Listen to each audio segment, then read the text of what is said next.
So tonight we've got this very kind young man, Ben, who's going to give us a talk. Yes. The floor is yours, sir. Well, thank you very much. Thank you.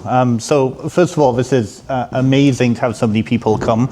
This is my very first in-person talk in 2 years, an in-person talk since I came back to the UK 2 months ago. So, you're the first of many. You're popping my cherry in many ways, or blackberry, I should say. I also would like to say I apologize. I have been on the Facebook group for about 2 years now, since Clint added me, and I may have picked fights with some of you. So if I did, I'll meet you out in the back outside and we can sort things out later. on the grass. On the grass, yes, on the grass, yes. But it is overwhelming to see so many new faces, and so many faces I've seen on the Facebook group for so long. So it's astounding to be here. And what I'm going to be talking about today, if we have time, I'm going to be talking about a project I've been working on for about a year and a half now. There are books that are coming out of this project and this topic, and we're going to be talking about the folklore of witches and Cunningfolk. This isn't going to be dry history, although dry history will be part of it. I hope that we can get into some really fun stories. I've been working on some encyclopedias of local and regional Cunningfolk, wise folk, pellars, dunhuspice, and witches of England, Scotland, and Wales for the past 18 months. And it's been an amazing project. So I'm really excited to share these stories with you. Many of these stories are probably ones that you've grown up with. I keep having to adjust myself because of having spoken to North American audiences for 25 years now. And now I'm back in the homeland. Again, if I get anything wrong, we'll meet outside on the grass. So I'm assuming that most people in this room identify as pagan or of witch or as a cunning person of some kind. If you don't, what we're going to be talking about, and even if you do, what we're going to be talking about today is the folklore. And so the folklore we need to detach from the history, because although the two are intertwined, much of what we have as folklore is actually the outsider's view of these practitioners. So if you hear something in these stories that just don't seem true to the information that you understand or that you've heard people like the amazing Professor Ronald Hutton say, we have to understand, again, that this is the folklore. This is the outside community's point of view and the stories that have filtered down to us.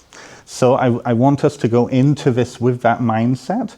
And some of these stories are bonkers because the legends and stories were meant to be bonkers. We have about 400 years of a very particular profession in the community being degraded through things like the witch trials, through things like the Enlightenment, through things like the Victorian age, that essentially made anything magical into superstitious nonsense. Now, obviously, as a practitioner myself, I don't believe that magic is nonsense, so I hope that all of you are with me on that. So let's talk a little bit, let's see here, where are we starting? As I said, we're going to be focusing on 3 particular types of figures. We're talking about witches, we're talking about cunning folk, and we're talking about legendary magicians. And when I'll explain the scope of those as we approach each one. But it's important to, again, understand these within a cultural context. We're mostly speaking from an English and Welsh perspective. I'm originally from Wales. I was born in North Wales, lived in Canada for 30 years, but I'm Welsh born and bred. And I'm going to really try to say Welsh names in this. It's been 30 years. If any of you are from Wales, dwi ddim siarad Cymraeg, dwi'n dysgu Cymraeg. But we're only going to touch on Scotland, although some of those figures will come in. So let's just see here. Yeah. Oh. Perfect timing. One of our witches are coming in. Oh.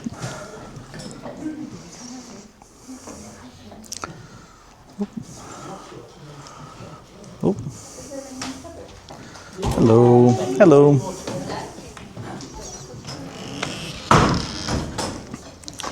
Sorry. All right. You came at the perfect time. Perfect time. So out of curiosity, who read Catherine Briggs's books when they were growing up? Just by a show of hands. Catherine Briggs, the folklorist Catherine Briggs. Do any of you own her huge Encyclopedia of Fairies?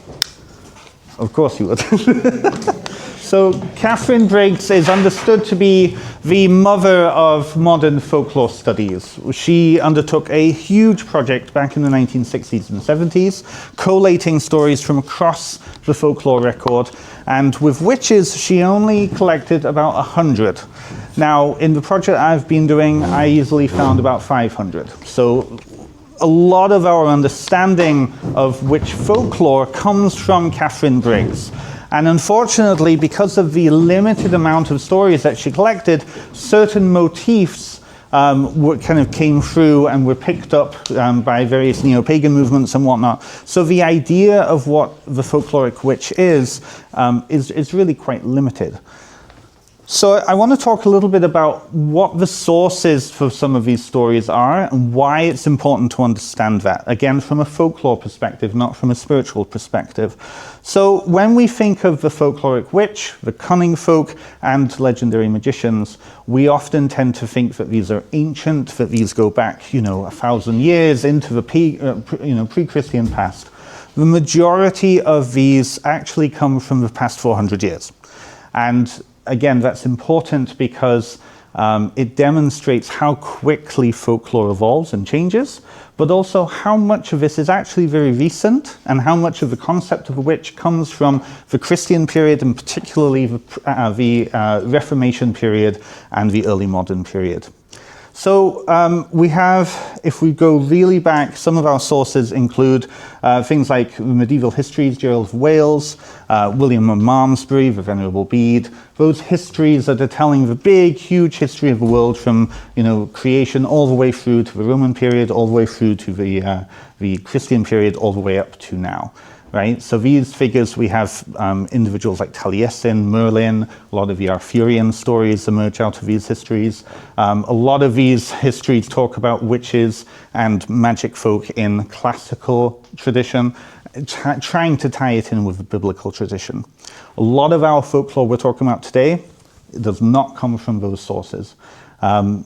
A lot of the earlier folklore that started, some of the folklore that we're talking about today, started in those histories, but we're really talking about 800, 900 years ago, as opposed to the printing press era when these stories started to be shared in things like manuscripts and chapbooks. Chapbooks, the printing press revolutionized literacy in England and all of Europe, and began to disseminate information.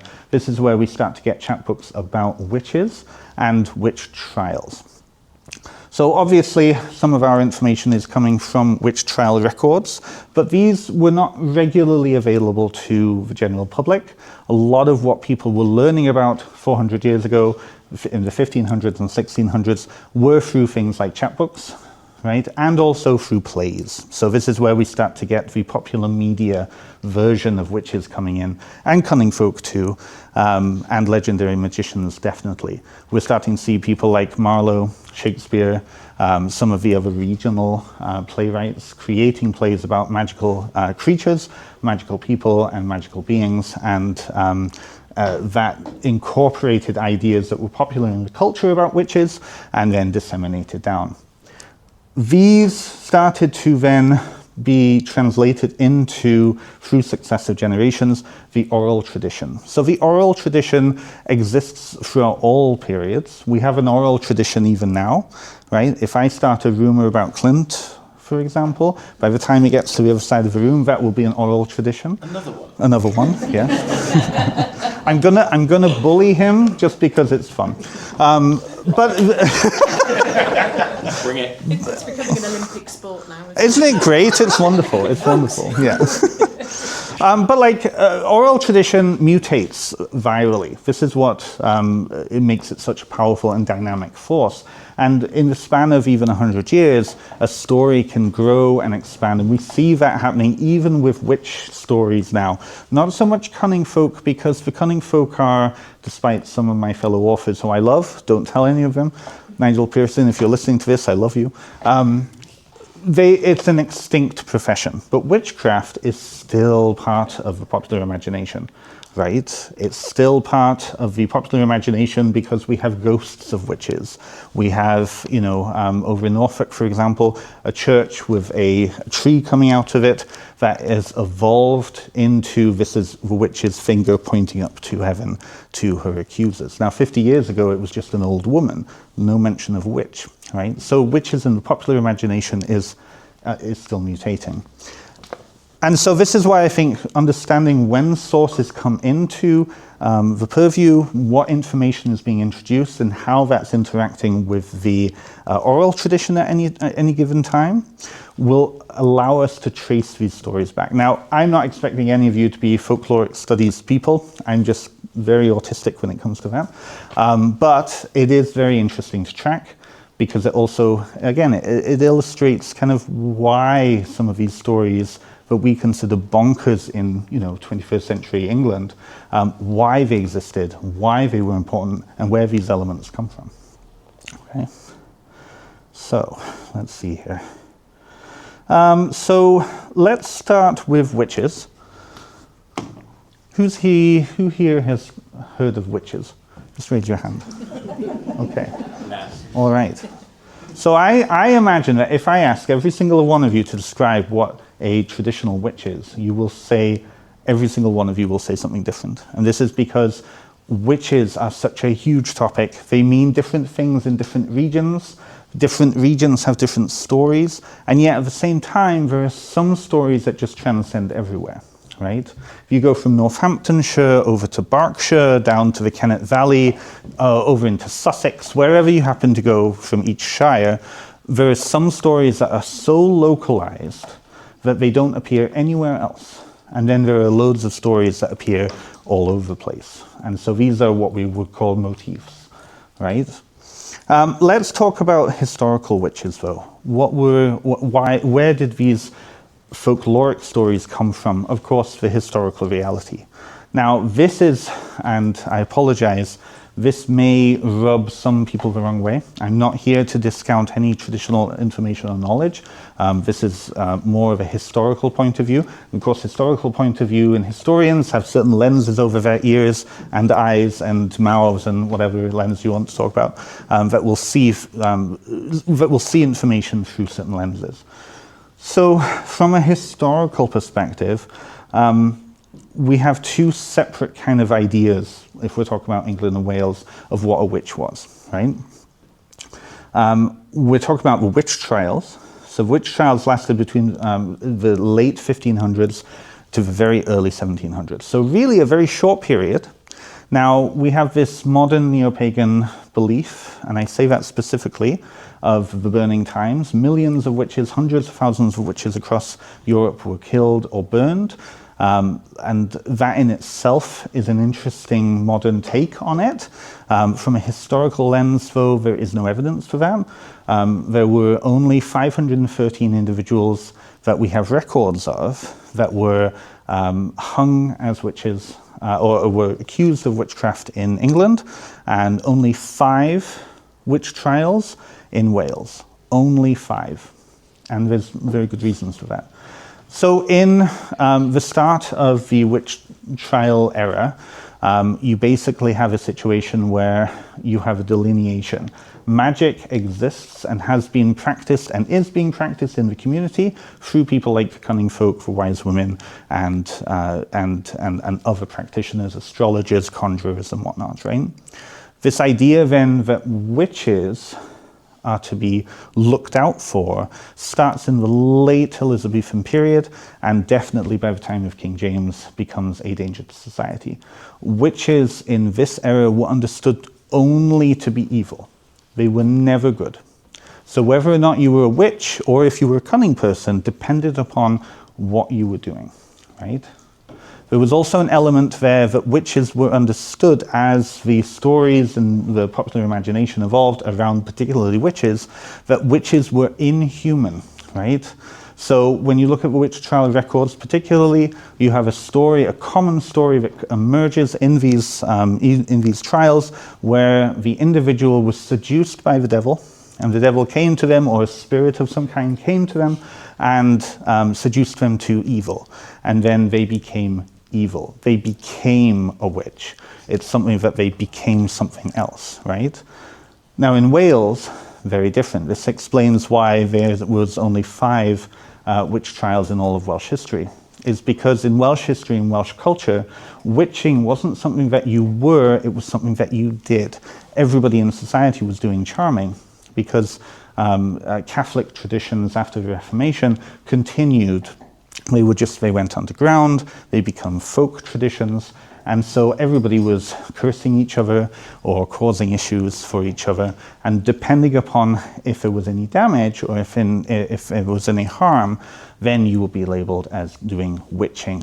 Mara Starling, who, if any of you, I think most people know who Mara Starling is by now. Yeah, anybody who doesn't know who Mara Starling? She's the Welsh Witch on TikTok and on Instagram and all the other socials, and her focus is really on Welsh history, and she's up in Chester. I won't give you her address because you won't appreciate that. So. But she talks a great deal about that. And again, it's a subtle cultural understanding, but it's an important cultural understanding. So as you start to get into witch trial records in England and Scotland in particularly, you start to see that witches are deemed inhuman. They become something else. They become non-human, and so they also become traitorous because they are working against the common interests of people. In Wales, they actually had to import the understanding of the English witch into that culture in order to prosecute based upon King James's laws.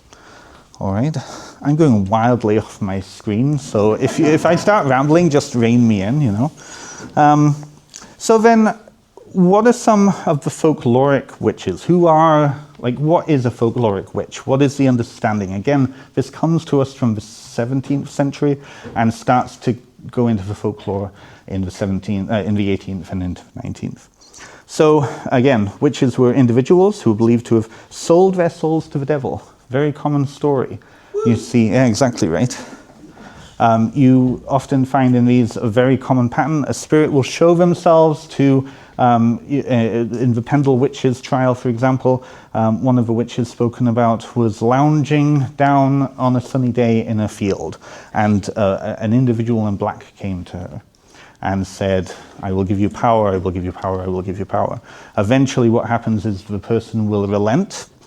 They will say, yes, I could do with some power, and then they will allow the devil to come and suckle them and take their blood. And at that point, the compact is made, right? There are other stories. It's great, isn't it?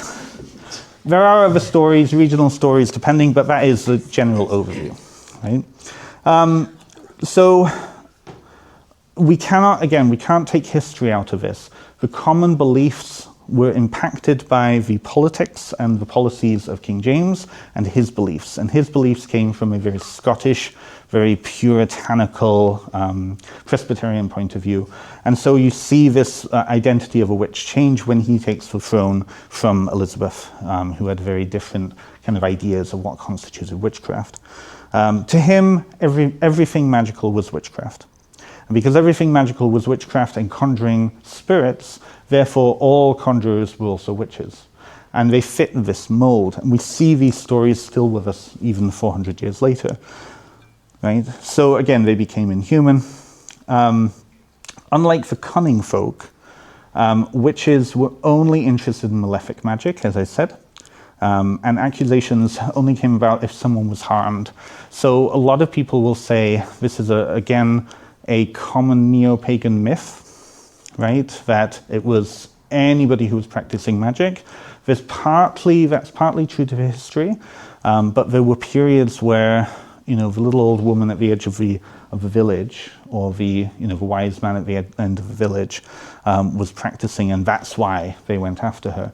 That's not necessarily true. If somebody was hurt, it was like a little baby, little child, right? Somebody walking down the road suddenly had an aneurysm, for example. Well, what do they do? Well, it has to be witchcraft. So we'll blame old Meg down at the corner shop or whatever, whatever, right?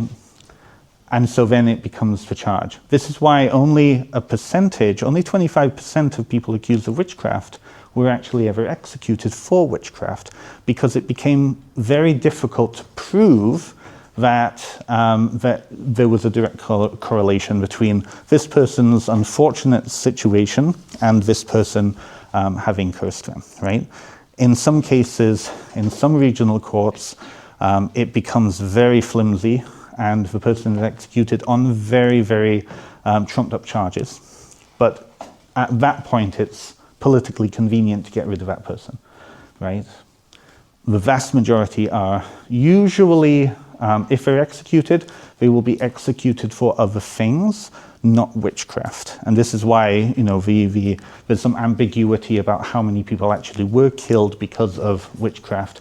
And there's ambiguity of if any of these people were actually witches, if any of them actually practiced. We do have some very solid cases when you look at the records, that some of them were cunning folk, that they were practicing some form of ceremonial magic or some kind of charming. And particularly just after the Reformation, you see a lot of practitioners of Catholic traditions being labeled as witches, because at that point anything popish was also seen as satanic, right? So it becomes very confusing. You have to look at each case. And then, you've got cases like Mary Bateman up in Leeds, who was, I think, one of the most recent ones to be, if we were to say, a witchcraft trial. She was accused of murder after poisoning several people, and she was killed in, when was it, 1893 or something like that.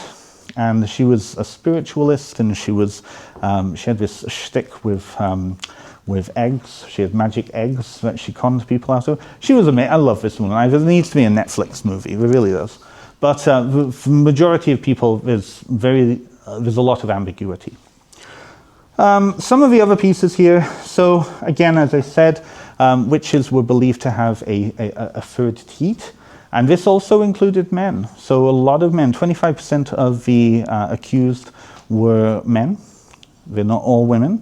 But even men were understood to have some sort of a physical deformity, a third teat, some mark, a witch's mark, for example, and was in league with the devil, right? We have here the understanding that they congregated for Sabbats. Right? This is a very Scottish thing. So a lot of the understanding of kind of how we look at witches actually migrated down from Scottish traditions. And when you look up there, a lot of the Scottish witches in folklore are the classic witches that we think of when we think of witch trials, partially because so many of James's court were Scottish and imported those ideas. He even wrote a whole book, The Demonology, on witchcraft and the dangers of witchcraft.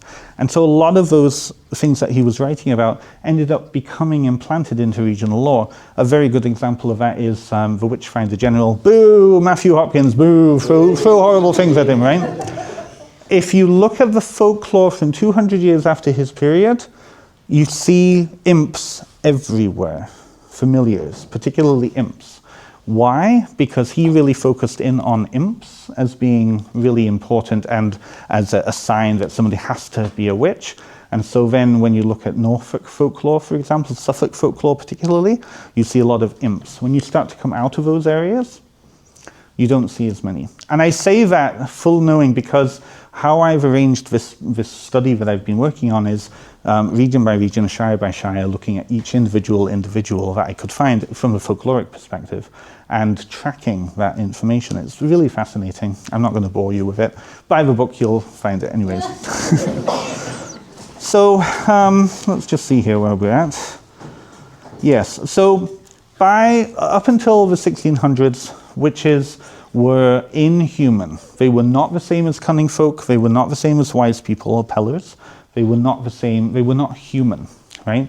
By the time, and this is why we get people like Dr. John Dee and Edward Kelly conjuring spirits left, right, and center, the famous astrologers, and various other magical practices. By the 1600s, we see by King James's accession, we see a lockdown on all magic, and this includes the ceremonial magicians and astrologers. Astrologers who were a fixture in the community, right? Cunningfolk were a fixture in their communities, right? You would have your priest who could do godly things. You would have yourself. A lot of people did folk magic. Brian Hogarth, if you look at his work, he, I think, really illustrates how many people in the communities were practicing folk charms handed down through the family from the Catholic times. There's a lot of our folk charms are really Catholic in nature when you really look at them, where they originate from. And you then had the Cunningfolk. If the priest couldn't do it for you and you couldn't do it for you, you went down and you saw the old farmer down at the end of the lane, or old Meg down in, always somewhere down a lane somewhere. They really liked lanes, right? So by the 17th century, that was done. And then we have people like William Lilly, for example, around the time of the Commonwealth, starting to get people back into astrology. But by that time, the culture had changed. The culture was shifting towards the Enlightenment, and anybody who was practicing magic or purporting to practice magic was seen as superstitious, not as much of a danger to society. You see the witch trials start to subdue. And by the 1700s, there are no longer, like, I want to say 1723 or 1732. One of those dates is when the official change in law happens. By that time, it is no longer a crime to practice witchcraft. It is a crime to profess that you practice witchcraft. And at that point, it's a fraud. So if you're saying that you are a witch and that you can cause things, then you'll be looked at as being a fraud, right? So it's, and then we get into the 19th century, and here we are today. So by that time, witches were no longer the dangerous creatures that were lurking. In the oral tradition, witches were very much still a thing. We see the Cunningfolk then step in to become the primary antagonist against witches, right? So then we start to look at the Cunningfolk. But before then, let's talk about some of the stories of witches. These are, again, not the evil witches that we think of from the 1600s. We're looking really at the 1700s and 1800s. And these are probably stories that if you go to any site right now, you'll probably hear these stories. They're a very well-behaved lot, by the way, just saying. Don't look at me like that. I always like see the comments on the Facebook page after all these talks, and it always sounds like it's a raucous time, but you're all very, very polite. I appreciate that. Thank you. Yes. Just wait until the end. Thank you. The tables will be really flying, won't they, Russ? Right? Don't tempt him.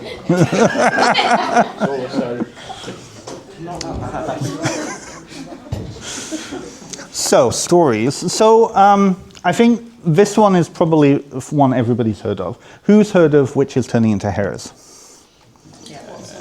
Yeah, into hares, yeah. So that's one that has really come down to us because of how ridiculous it is. And yet, at one time, it was a very common belief and a very stern belief. So, one of the motifs found in both England and in Wales, Scotland as well, is that witches had the power to turn into hares. There are regional differences, though. If you go up to Yorkshire, a lot of the North Riding Yorkshire witches turn into cats. You also, down in the West Country, have them turning into toads. There's a really, really grotesque story down in Exmouth of a particular witch turning into a giant toad and literally crawling into somebody's house through the chimney and being burned, and then she being found dead in her cottage a few miles away because of burns on her body, right? Down in Cornwall, you can have them turning into, there's at least one story of a snake. Not as many as you would think, which is interesting. A lot of hares, obviously. Cats, as I said. There's one story of a dog that I was able to find, but of course black dogs and dogs tend to be more connected to the other world, whereas witches to the infernal world. You have stopping carts dead in their tracks. Has anyone ever heard this one? Stopping what? Stopping carts. Carts. Carts. You said currents. Yeah. And I had a really, Carts. really strange image of my head fly through. I apologise. I have about 5 different accents going on. Canadian, Toronto, North Wales, Yorkshire and Lancashire, right? So, and now I'm starting to develop, I think, a Northampton accent. I don't know where I am. I know, it's horrible. I know. Yeah, the more time I hang out with certain people, right? So this is a really common one. This one is one you find all over England and sometimes in Wales. It's basically, the story starts that a carter is trying to get a load of hay or some sort of like cart of something through a little village or up a hill, and suddenly the horse will just stop. And the cart is trying to bring it and whip it and just trying to get it to move, and it will not move. And then the carter notices that somebody's peeking out a window, or somebody's in their garden. It's a little old woman. Mostly this is a very gendered story. It's mostly women. I've not encountered this stare in men. The hypnotic stare does come into Cunningfolk lore, but not with witches. Exactly right. So this is where the idea of the breaking of the skin comes in to break the spell. So the remedy to this is, and it's a common belief across the British Isles, and not so much Ireland, but mostly the British Isles, is that if you break a witch's skin somehow, if you cut her, that will break her power, and that will then stop her spell from going on. So the story usually happens that way. It's not a nice story, but to us in the 21st century, it's not a nice story. To the 18th century, they'd be howling and laughing about this, how wonderful that is, right? I just love that it's that. Oh, fuck! Well, it's that, breaks your yeah. concentration. It's, and that, again, that's a very common thing. Another story connected to that is take a blackthorn and stab with a blackthorn, right? Yeah, or mountain ash. If you have like a piece of mountain ash, if you can somehow scrape her with a mountain ash. I'm not saying, please don't do this. Don't do this, right? Don't do this to me particularly. You're in the car on the way back. But this is a very common thing. This goes right back to classical tradition. This is where we start to see the threads of, traditions going back into pagan times. Mostly, I suspect, because of William Shakespeare and the Renaissance, they had a very strong interest in classical tradition. And so this idea of scraping goes back into the stories of the Odyssey, right? So how far are some of these? Same with wind, selling the wind. Very classical story, goes back 4,000 years. Medea. You've got Circe, right, selling the wind. Go up into the north of Scotland, you have wind sellers. Go into Wales, you have wind sellers. You don't tend to get wind sellers around Northamptonshire. I haven't encountered any. No, I haven't encountered any. Many sailors. Not many sailors, no. Not many sailors, no. So, but, yeah. Let's see some of the other ones. This was a fun one, actually. This is cool. So, who's seen... Angela Lansbury's famous witch, Bedknobs and Broomsticks, right? So the scene where she's dancing with the furniture is actually from Sussex tradition. You can find these stories and coming up into kind of, I think there's one in Buckinghamshire, where local lads were looking through the keyhole of a woman who was a suspected witch, and she was dancing naked with all of her furniture around. Yeah. It's fabulous. If you go down to the West Country, there's a story of a particular couple that were known to be witches, and one of them passed away. The other person, one of the neighbours went over or heard a ruckus in the house, and they went to go, and the house is a lot of these places actually are physical locations in the landscape. That's what I loved about finding the connection of these stories. It was just across the road from a Quaker's friendship house, and I can't think what town it is. I'll have to look. But basically, the boots of this dead cunning man was walking down the stairs, and she was understood to be bewitching these boots going around the house. So dancing with furniture, a lot of like the Disney stuff actually goes back, and the reason it goes back is because the writers of the Disney or the stories from the 1930s, 40s, 50s were relying on people like Catherine Briggs, Jacqueline Simpson, and other stories that they were collecting from the late 1800s. This is where the folklore record really becomes important, right? So, and this is why we have some of these stories in our day today. So let's see here. Turning into trees. So we have some examples of stories where witches are turning into trees, particularly in the West Country. And this is this idea of a witch basically showing up in somebody's garden and stealing milk. This is connected to the long-standing stealing of a milk motif, right? So witches across Wales, England, and Scotland were believed to steal milk from cows, from their neighbours' cows, as a source of income, as a source of sustenance. They would be going around also begging for milk as well. And when inevitably they were refused, suddenly the cows would get sick, or suddenly the cows would not produce. Suddenly there was nothing, and or the butter would refuse to churn, and it would be the Cunningfolk who would come in and basically be like, okay, we're going to do divination here, and I'm going to do astrology here, figure out who this is. Okay, it's what's her name. Next time she comes, prick her with blackthorn. Or prick, a very common one is take the bile that appears if you're trying to milk a cow and it's sick. Take the bile and place an iron nail from the house of the person you think it is, and boil it up. And within minutes, that person will arrive at the door trying to figure out what you're doing. And then it'll be proof that that person is a witch, right? And then, swat her with blackthorn, right? So you can see, like, some of these stories, they're so timeless, they're so connected, they're so bonkers to us now. But when you go back 200 years, if you didn't have milk, if your butter was refusing to churn, you needed to figure out what was happening with this. Right? And you needed to put a stop to this. In Wales, in particular, this was a major issue because of how small the communities are. Well, in any small community, you don't want distrust to enter into the communal bond, and so then it became very important for the witch to be found. Right?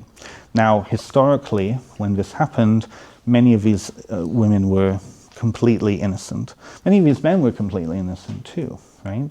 But let's stick to the fun stories, not the dark history. Let's see here.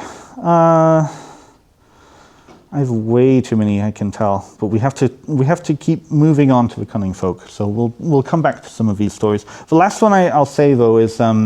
This is a fun one, Mother Redcap. So if any of you go down to London to the Mother Redcap Inn in Camden Town, has anybody ever been to it? No? So there's a famous inn down in London, and it's somehow connected to Mother Shipton. And I went on pilgrimage to Mother Shipton's grotto a few weeks ago. I paid a huge amount of £15 to get in there. £15. I know, right? I know. And there wasn't even a good, cafe on site. That's why it's petrifying.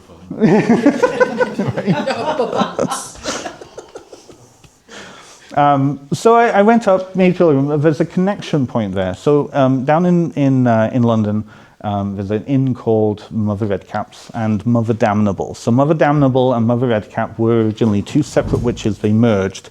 And the reason that they're called Mother Redcap, and you see pubs all over England, particularly called Mother Redcap, is because of alewives. So alewives, when you look at the history of the image of the witch, a lot of that connection of the image is connected to alewives, a very particular profession of women who would go out and sell ale, and they would have had a very particular image, style to them, and they would be in the market shouting, "Oil, oil!" Not oil, ale, ale, ale. Know where that came from, right? So this is why you see tons of these pubs called Mother Redcap, and the belief is that they were also witches. So Mother Redcap became an epithet for a witch, If you go over to Appalachia in the United States, I'm not suggesting you go to the United States right now.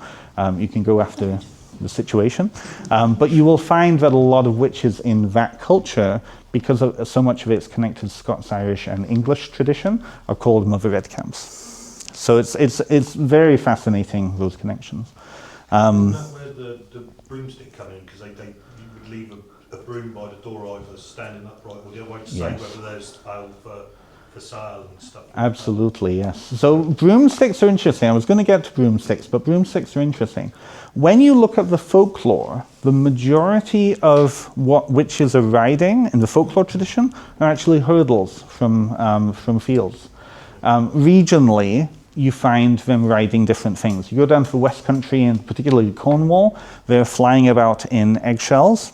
If you go into Wales, they're flying hurdles. They're also on things like wands, like staffs of wands. Only certain places are connected to broomsticks. But in like Buckinghamshire, for example, you would lay that down. And if you laid a broomstick down and a witch came to the door, somebody you thought was a witch, particularly in the Kennet Valley, she would not be able to cross that. And that was a guaranteed way. And that's a very long-standing kind of European tradition. I haven't figured out where it's come from. But in like Cuba, for example, in a tradition of Santeria, which I was very lucky to be connected with, you would have a broomstick at the door and an egg to be used as a cleanser and whatnot. So it's interesting. But broomsticks, it's weird. Broomsticks are not as widespread as people think. It's one of those very particular regional traditions that kind of became, bigger than it is because of popular media.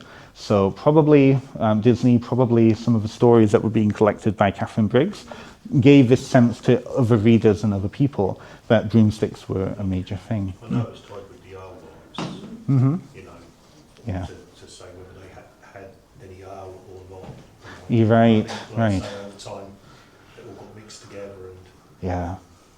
That's what I love about this sort of thing, is that you get so many of these elements mixing together, coming together, and then suddenly we have a unified story.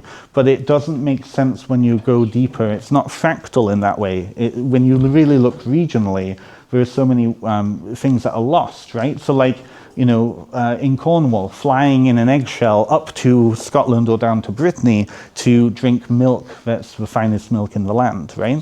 You don't really see a lot of Northamptonshire witches doing that, right? They might do. I mean, I don't know. If anybody wants to go to Brittany and drink, you can, but, right? Yeah, my dad always used to have us crush eggshells. If we had eggs, they would Yes. and it wasn't until I got older and thought, actually, that's not very nice. To crush them so the witches can't use them. Oh, right. That makes sense. Oh. Finish your egg. So that they can't use them, yeah. And yeah, it's interesting because in Wales, that's one of the tools to prevent witches, but also prevent fairies. So this idea, if you have a changeling, the best way to make it laugh and show itself is to boil water in an eggshell, right? Something so ludicrous, right? Yeah. All right, let's see the time check here. So, 8:30. We'll stop briefly for any questions. Are there any questions about the witches section before we move on to the Cunningfolk? Nope. Okay. All right, so, the Cunningfolk. Who here has heard of the Cunningfolk? Apart from today? Yeah, so most people have, yeah. It's a fascinating part of the culture that existed for 400 years, that at the beginning of the 20th century started to die out majorly. And we only really hear about them now in the folklore record. And they became many times stock characters, but these were historical individuals who were practicing historical traditions, and these traditions are beginning to come back again. But the most... The historical reason that they declined not was because they weren't needed anymore, but because the people who would have practiced started going over into other traditions. You see a decline in Cunningfolk in the 1850s and 60s because a lot of them started practicing spiritualism, right? Theosophy started going off into those. So the closest, unfortunately, I have to break people's bubble here, the witches and the neo-pagans are not the descendants of the Cunningfolk. Modern day tarot readers on the high street are, because of the function that they were performing for society. They were performing as I said, a third wheel of necessity. In Wales, a lot of the Cunningfolk were also actually clergy as well. So you see a correlation between the clergy and their magic book, the Bible. Literally, you've got stories of like clergy opening up the Bible and performing spells. You also have this idea, a very old idea of like godliness being connected to healing. So what you see in the States, for example, with some very like faith healing, and up in Scotland with faith healing, you see in Wales this idea of, if a child is sick, you go get the clergy who will lay hands, right? That's a very particular form of Protestantism that kind of just expanded out. But it's carrying on that tradition of magic, right? Next time we go see Lyndon, can we just start taking the mick out? Sorry, who? Can we just start taking the mick out of his book of magic? Yes, we can. Yes, we can. Yes, we can. Yes. Is that what really Yeah. Yeah, we should. Yeah. That can be a more private conversation. Don't bully Lyndon. We do it because we love him. So, enough about Lyndon here. About the Cunningfolk. So we have very historical practitioners. There's a wonderful book by Dr. Tabitha Stanmore who came out about last year, 18 months ago. It is fabulous. It goes into the history of Cunningfolk, and it's literally called, guess what's it called? Cunningfolk, right? Exactly. So go and get it. It's wonderful.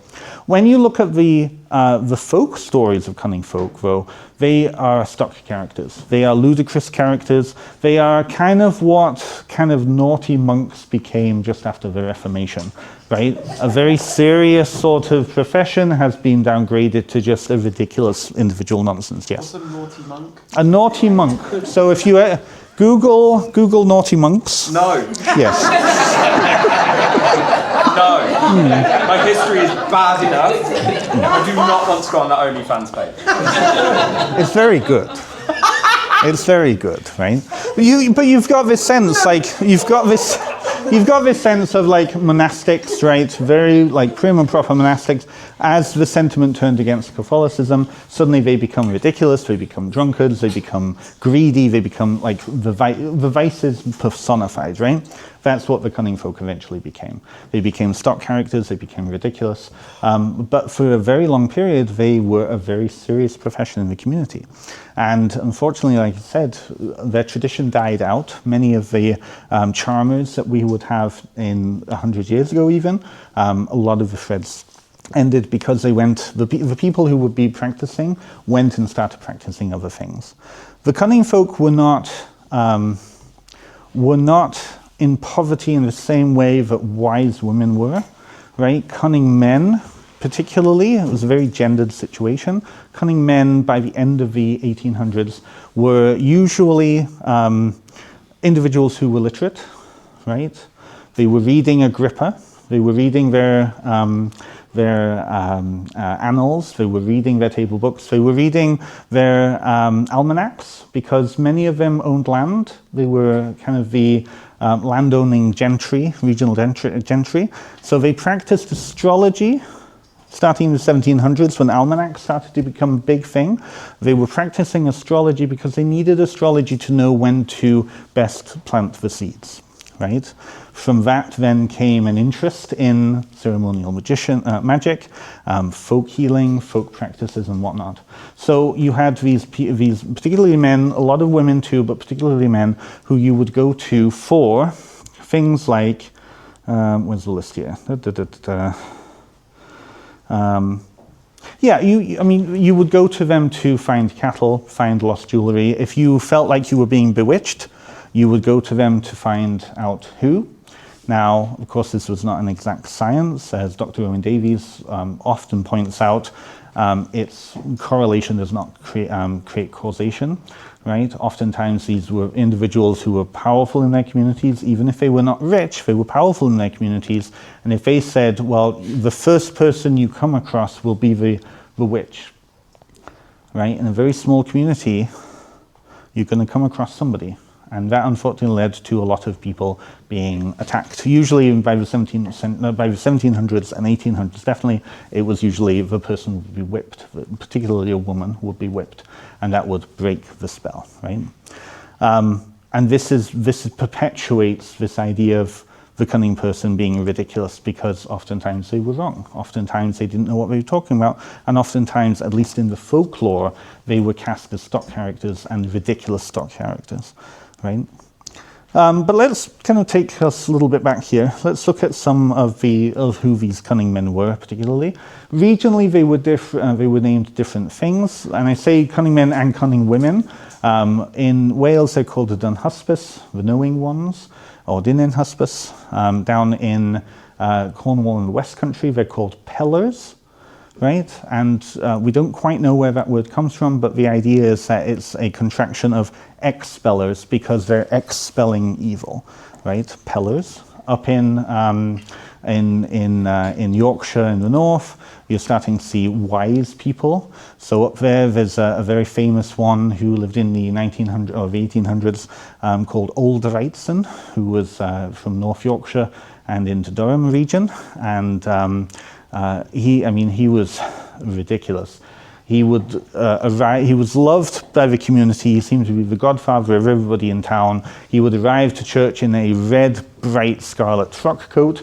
He lived just out after the war with Napoleon, and so oftentimes he wore in a military hat.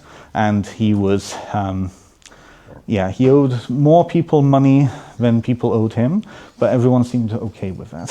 It's weird. So again, each region has a very particular individual. There's about 7 of them that I've discovered from across the place, and they seem to become sponges for all of these stories. There's a story in all of the towns connected to these individuals. In South Wales, we have Dr. Hares of Cwrtacadno. In Yorkshire, we have Old Wrightson. In kind of Westmoreland and Cumbria and the Borders region, that is, and I'm looking at you, Kerry, that's mostly taken up by Michael Scott, so the Michael Scottus, the legendary magician, but a lot of his kind of stories devolve into what the cunning folk would have been. So Michael Scott helping find a lost cow, right? It's ridiculous things like that.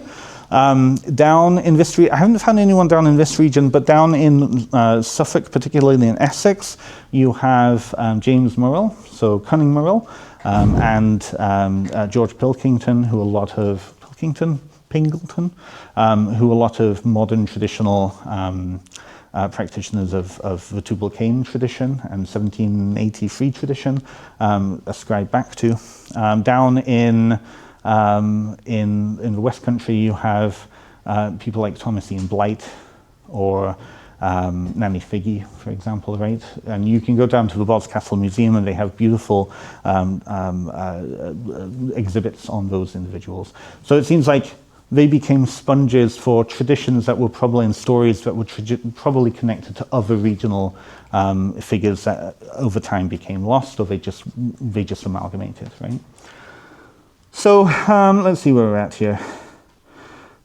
So this is where the idea of the seventh son of the seventh son comes in, right? Witches not so much, cunning folk, yes. So you have 2 traditions that I was able to see.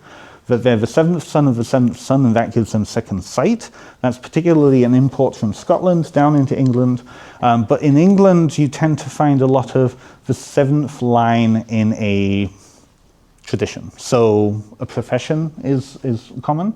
So a blacksmith is particularly powerful as a magical blacksmith because he is the 7th in the line of blacksmiths. Each generation gives more power to that thing, so they become really, really powerful, right? There's one up in the Manchester area who is like that. You see a lot of doctors like this. You see dynasties of cunning folk starting to evolve, and again, if they had continued, I think you would have found a lot of them were claiming to be 7th of 7th of 7th, right? 7 is an interesting number because, of course, it ties right in with ceremonial magic, right? The 7 planets, the 7 intelligences. 7 being the holy day of the week, right, and so on and so on. A lot of Cunningfolk tradition is couched in Christian and particularly ceremonial magic within that Christian worldview, right? So they were practicing Hermeticism. They were practicing a lot of the historical Cunningfolk had access, especially in the 1700s and definitely the 1800s, to the Goetic texts. So down in Wales, the National Library of Wales has a copy of Dr. Harris's magic book, and it's a scrapbook essentially of a printout of an almanac from 1829 and a handwritten copy of the Ars Goetia, which is really cool. And you can go online and find that. You can see all the sigils, handwritten sigils, because they were actively conjuring spirits, or at least they were believed to, right? That historical vision here, allegedly, right? So we use that kind of language with us. I want to say that they did, but allegedly. Let's see here. So what are some of the legends, the typical legends of the Cunningfolk then? So we have beneficent, but also they practiced malefic, as long as it served the community. And this is the classic Cunningfolk get out of jail free card. As long as they were acting like the patriarch Solomon, by conjuring spirits and demons to do good in the name of God, they were fine, right? The witches didn't have that option because they couldn't talk to God. They only had the devil. But no, Cunningfolk were fine that way. So you had then this idea of cursing witches, which normally cursing is not good. But if you curse a witch so that she can't do anything or that he can't do anything, this is where, in the Cunningfolk stories, this is where you see a lot of male witches show up, right? In the witch trial records, you see mostly the focus being on female witches. In the Cunningfolk stories, this is where male witches really show up. Right? And sometimes it's of a Cunningfolk too. This is where it kind of gets blurry as to what is actually witchcraft in this. Because if a Cunningfolk is doing something bad, or a Cunningman is doing something bad, you bring in another cunning man or cunning woman to stop them. So you get an interesting interplay in some of these stories of a cunning woman coming in and slapping down through magic the bad cunning man, right? Really interesting gender dynamics here. So you have stories of lost livestock. This is them, somebody would come, a farmer would come to a cunning man or cunning woman, usually cunning man in this way, and say, I've lost my livestock. And the cunning man turning around and saying, oh, you will find it at a certain tree, give me my 1 guinea and off you go. 2 days later they find the cow at the certain tree. In the stories, especially the later stories, you start to see issues with not believing. So a common kind of dismissal of Cunningfolk is that they are preying on people. And one of the ways that they do this is you show up at a cunningman's house and you find another person waiting to speak to the cunningman. And you get chat, and the attendant will come downstairs and say, oh, he's busy, he will be with you in 5 minutes, he just needs 5 minutes. Okay. So then the new client will talk to the old client about why they're there. And then the old client will go, and the cunningman will come downstairs and say, don't tell me anything. The spirits have told me why you're here. Right? And it's like, wow, So you start to see this, the cunningman becoming a ridiculous character, fraud character. But there's a belief there too. When you look at some of the newspapers from the late 1800s, and some of these fraud cases brought to the assizes, and it'll be like, so-and-so was scammed out of £28 by, old Wrightson in this case. And it just gets more ridiculous, right? 100 years before, again, you would have had people literally going and asking for help finding things. So you have stories of finding lost cattle, preventing witches from stealing milk. Very common story too. Oftentimes this is where the boil the nail in the bile, or place a nail inside the cottage or the front post of a particular person that you think is doing this. Another one is I've seen, there's so many good ones. the belief of that a certain witch is able to steal milk, and the milk comes through the bottom of her milking stool. But why would she have a milking stool when she doesn't have any cows? So the idea is that you burst into her house and you smash the milking stool, and then suddenly all this milk flows from the pieces, right? And that then proves that she was the witch who did it, you know. Some of the darker ones tend to be, you know, very elaborate rituals. So if you look at up in Yorkshire particularly, there's one where you're supposed to kill a pheasant and use its blood mixed with the soil from a place of battle, or in some cases the place of where your livestock come from. You then add the oil of, you know, this animal and this animal, you burn it, and you take a hen and you roast it, and you allow this to drip onto this concoction, and then you form them into cubes, and on those cubes you're supposed to inscribe certain things, and then use those as throwing dice, and the throwing dice will tell you who the witch is. And this is all one night's work. What the fuck? Yeah. Yeah. So Daniel, our friend Daniel in the north, Daniel, good old Daniel. So if you go up to Rydale, they do actually have the manuscript where this is all written out on display, and it was a weird sort of tradition. You get similar traditions with waxen figures. So in certain areas, waxen figures are made in the same way, but these are cursing figures. But you would still go through the whole sacrificing of an animal and using its rendered flesh and using its rendered, and so on and so on and so on. I won't go into details. But it's very regional, very fun. Fun. Well, I mean, listen, it's getting to the end of the night. I can show myself now, you know. But again, this is why, like the more grotesque these stories become, usually the closer they are to our time period, right? Because they are becoming more and more ridiculous. These are stories that are going to be shared in the pub, right? And the stories that are going to be shared to tourists particularly.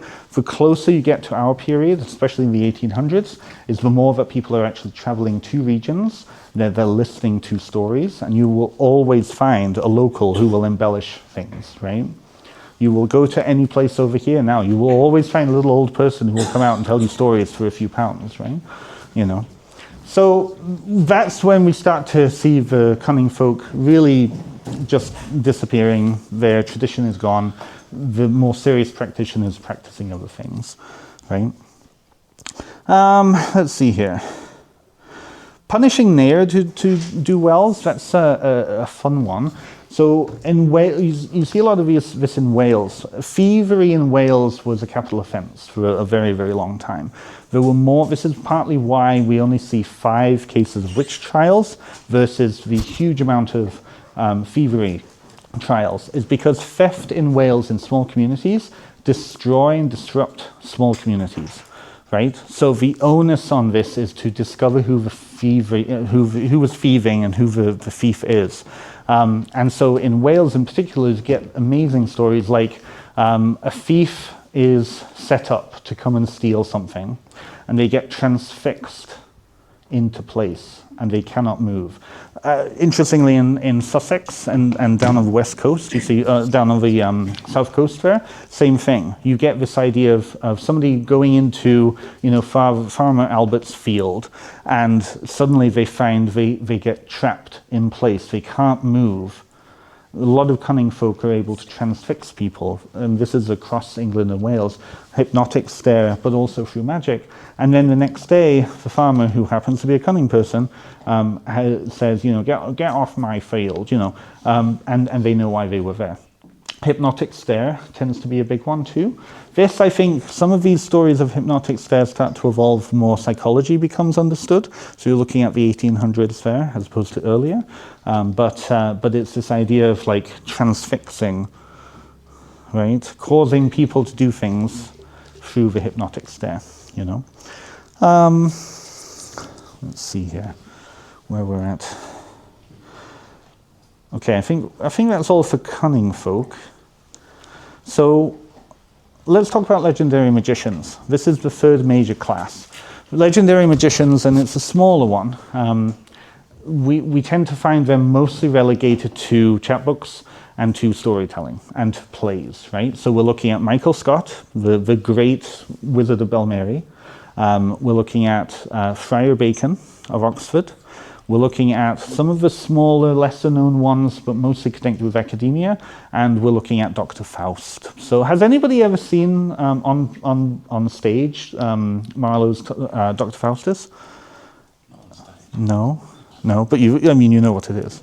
Yeah, most people. Okay, Dr. Faust is the archetypal story of the magician gone wrong, right? From him came from his stories, I should say. He was a historical person, but about 20 years after he died in Germany, a chapbook was written which greatly embellished his life. That chapbook made its way over to England, where Marlowe took it, translated it, turned it into a stage play. And from there, we have figures like Prospero. We have all of the legends, erroneous legends connected to John Dee and Edward Kelly start to form. We start to see the stories of Michael Scott, who definitely predated Dr. Faust, but a lot of his legends start to conform with then this idea of the conjurer academic who sold his soul to the devil, had many adventures, gained loads of power, but eventually was brought down. And so let's see here. From that kind of nucleus, we get then the magician and wizard corpus. We have things like stories about black books. Have we heard of black books? Not the TV show? Yeah. So black books, you see a lot of these in Orkney, in the Channel Islands. You see quite a few of them in definitely European tradition, but it's this idea of the magic book, the black book, the devil's book, right? So this idea that the conjurer is given a magic book, and that then ties him to the devil. You see with some of these that he receives that black book, which can never be given away, will have to be given down to somebody else upon his death. But he receives this black book down in, usually it's Spain, because of the whole magical tradition of alchemical texts and other philosophical texts coming in through the interchange in Muslim Spain.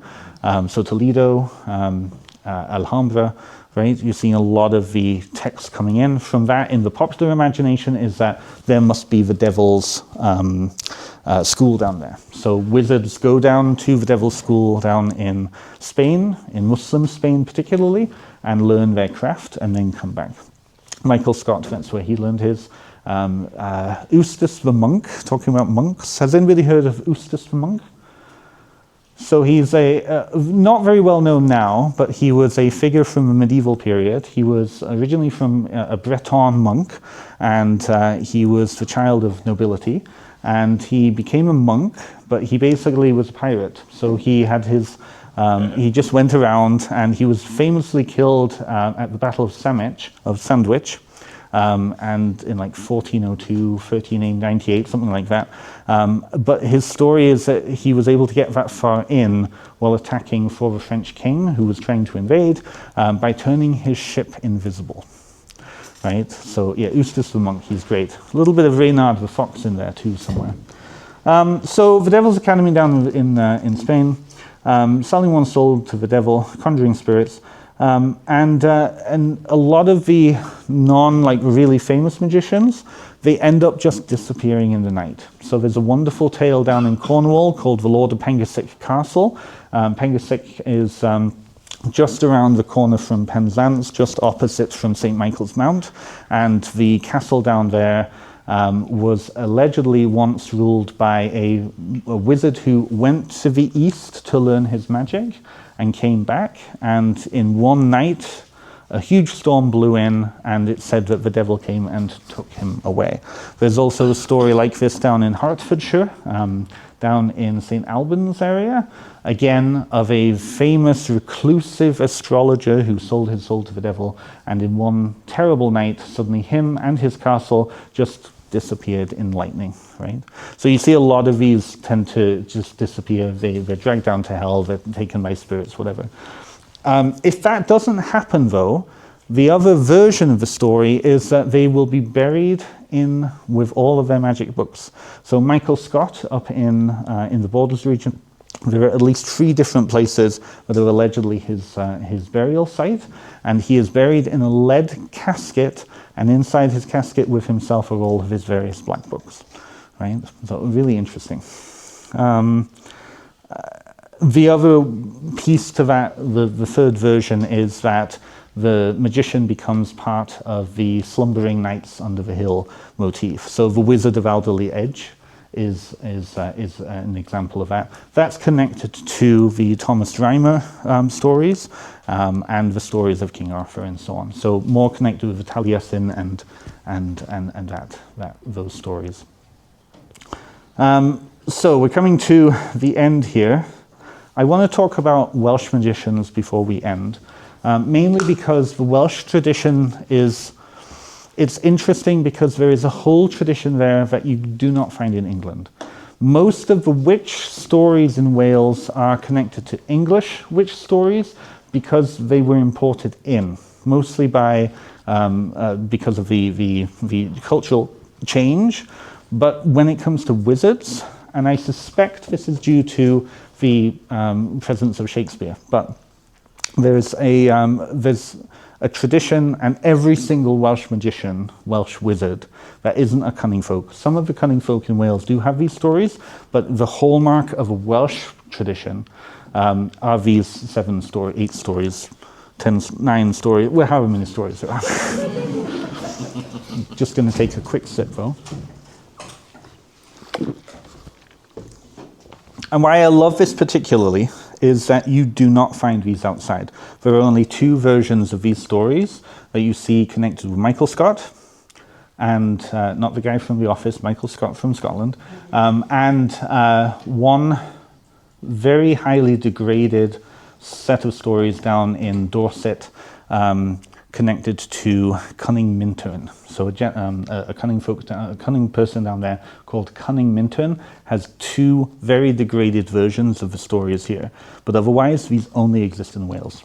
And that's actually very rare when it comes to at least witchcraft stories, because so much was imported. So you have Welsh magicians very similar to their English counterparts, and it suggests that these originated from England but only survived in Wales. And again, I suspect that it came in because of Shakespeare and Faust. So a lot of these stories are classic stories that you find in part in the stories of Dr. Faustus. So we have some examples. You can find this in the book that's coming out in September. So I do have a book coming out in September, particularly on Welsh witches and wizards. And I've got the other 2 projects for Scotland and England coming out, hopefully, very soon, hopefully. But yeah, if you want to know more about this, History Press coming out in September. So we have individuals like Jack of Kent. Has anybody heard of Jack of Kent? John of Kent? No? So yeah, John of Kent. So John of Kent, Jack of Kent, right? He's somewhat related to the Greater Jack legend or Jack archetype. But you see Jack of the Beanstalk. You see in Appalachia a lot of Jack stories, and he originates in the Hereford area. And his name doesn't suggest that he's connected with Kent. It's a derivative of Gwent. So John of Gwent, Sean of Gwent. There you go. So it seems like because he has the most of these stories, he was probably his corpus was probably the entry point, and then it started to shift and get shared into Wales. When you start to track where these stories are located, they relate directly to trade routes. So it's an interesting kind of, you can see these stories are being told in pubs and in inns by traders going to Dublin and over to Milford Haven and the trading routes. So these 7 stories, you have the Crow Barn. So this story is that a young lad is tending the fields of his master, and the master goes to town and says, you need to protect all of these, protect them good, or else you'll get a wallop. And so he goes, and a man in black, a mysterious man in black comes by and happens to say, I'll look after them for you. And, you can go to the fair if you want. So then the young lad says, oh, that's great, thanks very much. Diolch yn fawr, right? And then goes to the fair. Master sees the young lad at the fair and says, what are you doing here? You're supposed to be, tending the fields. So he runs back to the fields and he sees the fields are pristine. But on his barn is a giant black raven. Suddenly the doors of the barn fly open and all of these ravens come out. And it's because this lad has contracted with the devil, or who we believe is the devil, because it's never usually stated, to protect the fields by having all of these ravens in the barn.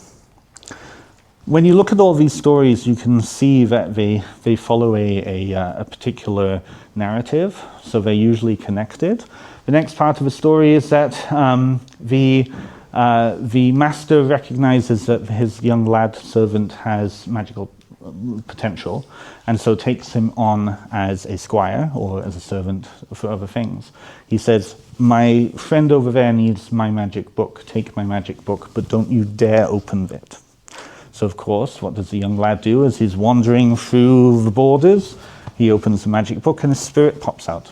There's a very common belief that many of these magic books contained familiar spirits, and he says, what can I do for you? And so the young lad, not knowing what to do, says, well, start taking stuff off the top of that hill. But as he's seeing this very quickly happen, the spirit at work, another spirit pops out. Or he makes the mistake of opening it up again, and another spirit pops out. So suddenly he has two spirits that he has to order about. And so then he says to the second spirit, undo what that other is doing. And so you've got these two spirits counteracting each other, and at that point the master comes and very mercifully, gets the spirits back in the book and closes it. It's almost like the Mickey Mouse. Yeah. Very much so. Yes, very much so. Yeah. Yeah, very much so. And you can see stories like this, you see this in Aesop's fables, you can see the inclusion of other things in this, right? So it goes back, it's part of a much deepened motif narrative, but in Wales at least that's kind of how the story solidifies. As this continues, the young servant eventually becomes his own magician. He becomes his own master, and you then start to follow him and his legend. So some of the other stories involve tricking the devil. So very classic one. He has a whole field to deal with, and the devil comes by and thinks he's clever and says, I will help you to tend to this field if I can get half of the produce. And the young magician very wryly says, well, what would you want? What's above the earth or what's below the earth? And so they look at the field, and the devil says, well, what's above the earth? Okay, and it's a field of carrots.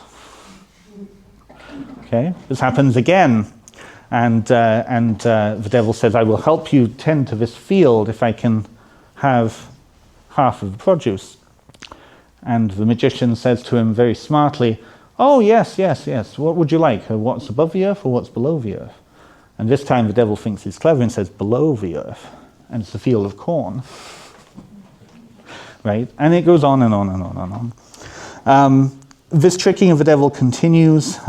We have this idea of the Devil's Bridge. So this is perhaps one of the most famous Welsh versions. There's at least 3 bridges that have this story connected to it. One is in Gwynedd, one is in just outside of Hereford, or Kent Church, I should say, and the other one is somewhere down in Pembroke. And it's this idea that the cunning man is, this story you find a lot connected with the cunning man, but the magician is asked to build, or has to build, a bridge over a ford. And the devil comes to help. And the magician says, as payment, you can have the first soul that runs, or that goes over the bridge. The devil thinks, yes, this is exactly what I want, because he's obviously needing this to go over, and I'll be able to claim him. So the devil builds the bridge, and the devil summons the magician, says, look at my work, it's done, it's perfect. Oh, very good, very good. And the magician reaches into his pocket and takes out a piece of bread and throws it across the bridge. And a little dog that had been with him runs over the bridge, and the devil has to take the dog to hell, unfortunately. I know. In some stories, though, dogs are so saintly that he can't take it down. Right? So again, it's tricking the devil. The next part of it, some elements there, this idea of the demonic steed. Michael Scott also has a demonic steed, this idea of the spirit taking on the form of a horse or some sort of steed, flying him to places, Vatican, Paris, London sometimes, depending upon the story. And basically how this story goes is as they are mid-travel, sometimes over the English Channel, the horse will say something along the line of, the demon will say something along the lines of, what is it that the priest says to the congregation when they're done? And it's to usually, God bless you. Now, if the magician says, God bless you to the demon is done. It's out of it's freed from its bonds and it can disappear. So then what will happen? Boom, the magician will die. So instead, what the magician does is say, shut the fuck up. Just continue, don't talk to me again, right? So in each of these stories, it's that tricking, being witty, trying to figure, trying to get out of the situation. The very final one, I won't go through all of them. The very final one is outwitting the devil for the final time. So it's this idea that the magician is on his deathbed, and he knows it, and he knows that he's going to be dragged down to hell unless he can get out of it somehow. So he instructs his family members to basically, instead of taking his body when he dies out of the side of the bed and through any of the doors, right? He says, take me over the front of the bed and through a hole in the wall. When you get to the church, don't put me either inside or outside, bury me in the wall, right? Because the devil has basically said to him, I will have your soul if you are buried inside or outside the unconsecrated ground. I will have your soul if you are taken out of your house and out of your bed, right? And I will have your soul either way, right? So this is, again, one last way of looking at the contract and being like, no, there's a loophole here, right? And then the very final piece is, take my lungs and throw them onto a dung heap. And if a raven comes down and eats it first, it means I've gone to hell. But if a dove comes down and eats it, then I've gone to heaven. And that is a traditional Welsh magician. I don't have anything else for you, so we can open up for questions. But thank you so much for being an enraptured audience. It is getting very warm here.